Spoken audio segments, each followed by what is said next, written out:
So with the 6 foundation principles, as I mentioned before, they're kind of broken down into the yin and the yang. So the yang being the moving, the breathing, and the thinking.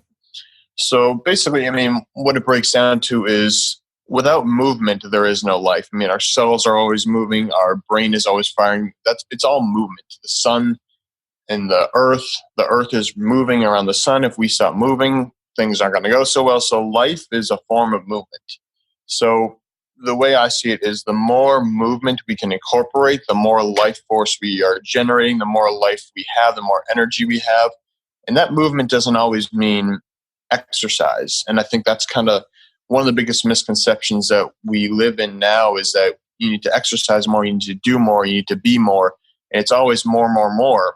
But that movement is also doing your restorative yoga. It's doing meditation. Maybe it's a walking meditation and just kind of going into nature and just kind of moving in ways that are, you're not just sedentary sitting in a chair all day, but you're moving around and getting your body up and active and generating life force through Tai Chi or whatever it may be. And then that moves into breathing, because a lot of times when you're moving, you're breathing more because you're focusing on your breath as you're exercising or you're doing yoga, you're doing Tai Chi, you're focusing on the breath. And as we mentioned earlier, breath is life itself. So moving and breathing, that's kind of the essentials of life, is that if you're not moving, you're not breathing, you're probably not living. Which leads into then thinking.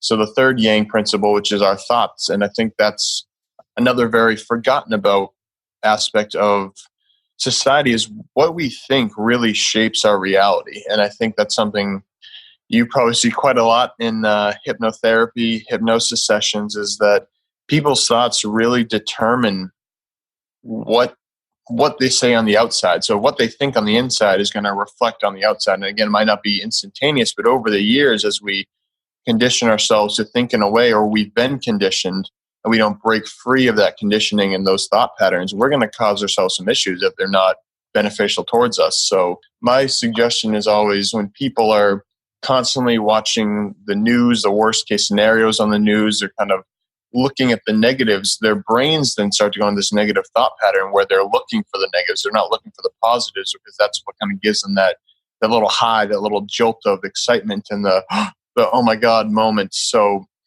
trying to focus on changing our mindsets and really exposing ourselves to more positive influences, positive thought patterns.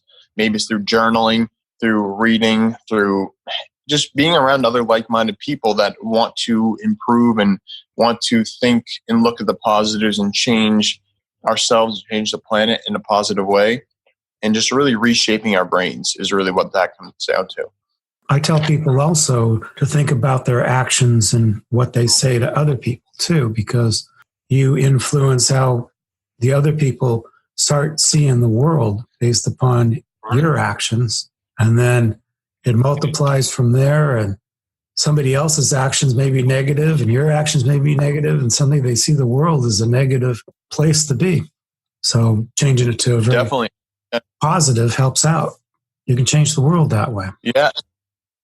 And I think something too that I really like the idea of is that we are, as a planet, we are one organism. So anything that anyone does affects everyone else, very indirectly, but also directly. So as you just mentioned, if I say something nice to you, a compliment to you, all of a sudden your mood changed. You feel happier. Now you are probably more likely to go do something nice for someone else. So it's a ripple effect. So I think we tend to think that we are too small to make a difference in that regard.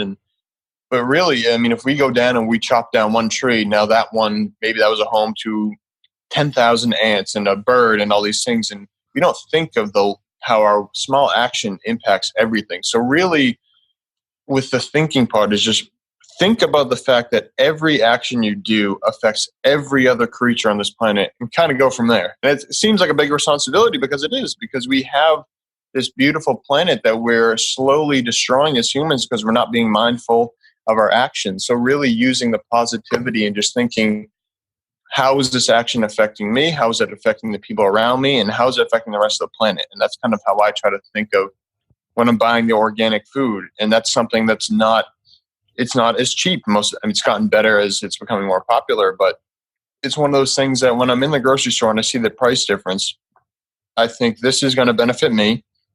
It's going to benefit the planet.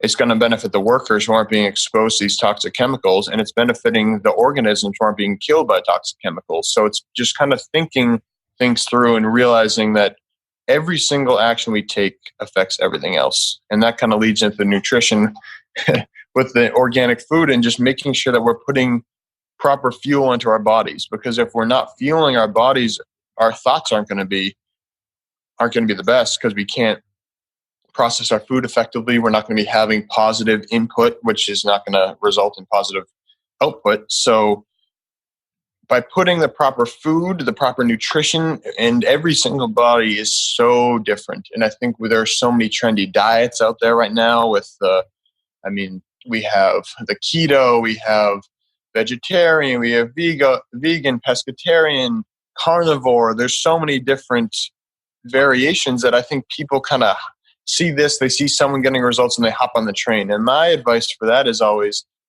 I have a lot of questionnaires I use with clients in terms of finding what the best way for them to eat is, because a lot of it does come down to, I do best when I eat a high fat and high protein diet and low carbs, but there are usually once every 7 to 10 days, I just need a day of a lot of carbs. But some people are more carbs, and it kind of depends on a lot of times where you come from in the world. Like when I was in Sri Lanka, it's people there eat a lot more carbs because there's fresh food available all year, where here we have a winter. So it's hard to get fresh food and fresh veggies and all that year round. So a lot of times it comes down to ancestral DNA and just lifestyle choices and all that type of stuff as well. But we're all so different. So trying to say that one diet works for everyone, I think is just crazy. And then moving that into hydration and remembering that the quality of our water matters, the amount of water we drink matters. And it's tough when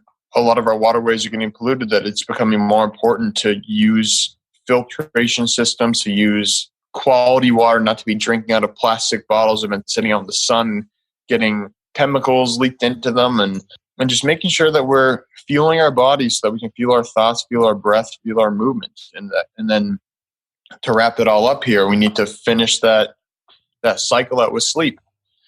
And again, in a go world where trained sleep is for the weak, I'll sleep when I'm dead, I don't have time for sleep. But really what all that means is just we're not prioritizing sleep, and we're not seeing the value of sleep, and not seeing how the yin and the yang work together, where your yang, your action can be so much more effective if you got some darn sleep.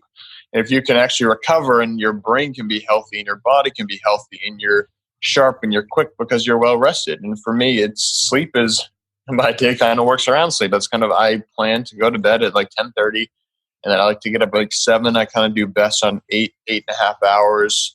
So that's my target. And for me, it's kind of sometimes I'll stretch it to 11, but it's kind of a hard stop for me, that I know I do best when I'm sleeping. And most people, I think it's the same for most people. We just don't prioritize it.